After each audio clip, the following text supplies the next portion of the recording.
English shorthand 120 words per minute. Progressive shorthand monthly magazine, November 2025. Exercise number 19. Please get ready, start.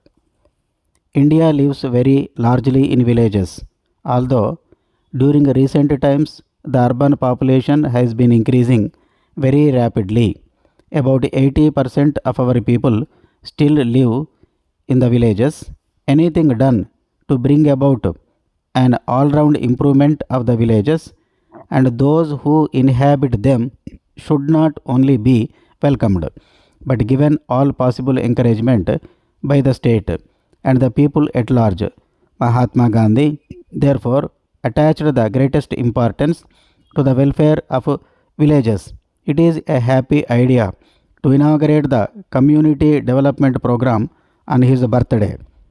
The terms community development and community project may be new, but the concept is very old. Basically, this concept means many sided development of villages as distinguished from development relating to particular aspects. Experience in the working of the Grow More food programs as well as the programs undertaken by various state governments and private agencies functioning in the sphere of village uplift has established that all aspects of rural life are interrelated and that no lasting results can be achieved if individual aspects of it are dealt with in isolation. This does not mean that particular problems should not be given prominence, but the plans for them should form part of and be integrated with those for achieving the wider aims. This can be achieved only if the energies of the administrative machinery of the states and the best unofficial leadership and enthusiasm of the masses are all enlisted in its favor and concerted action is taken for the all round improvement of agriculture, education, health, sanitation, welfare of cattle, provision of employment, etc. etc. Under the inspiration given by Gandhiji, a large amount of selfless work has been done by his followers in various parts of the country and other organizations, and individuals have also done considerable work in that direction. The resources, however, both in money and technical personnel available to these have been limited, and the progress consequently has not been as rapid as extensive as one would have wished. The Indo-United States Technical Cooperation Agreement of January 1952 has, I am happy to say, opened up new possibilities of advance along these lines. I have always believed that the Indian peasant is no novice in agriculture and has practical experience which goes back to many generations. The Bihar peasant has taken to the cultivation of new varieties of sugarcane.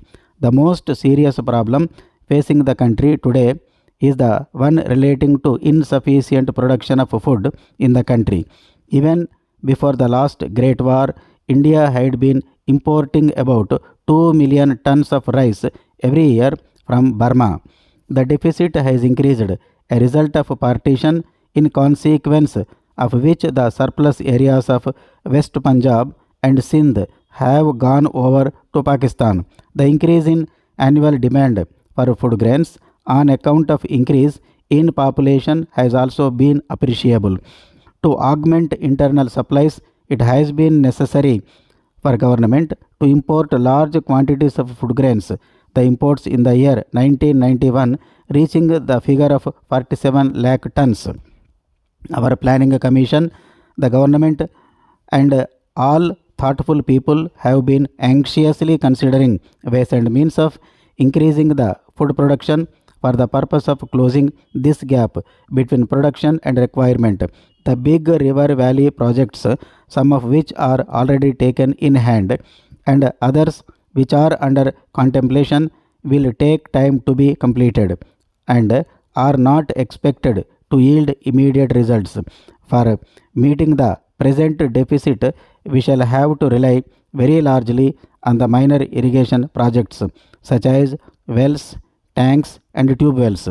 Water available from small rivers, rivulets, and channels can also be utilized.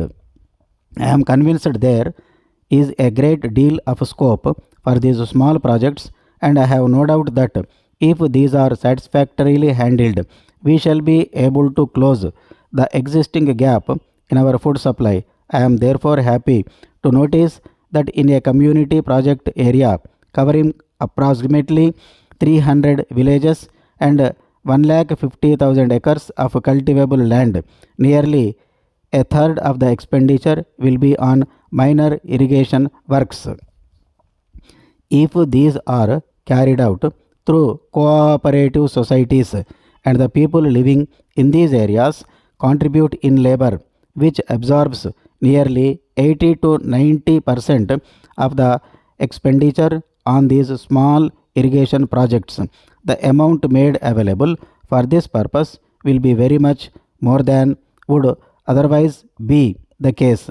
I am hoping that this voluntary labor will be coming forth in an abundant measure to make these projects not only successful but also more extensive than if they were to be carried out only with the help of the money made available. Next to water comes manure.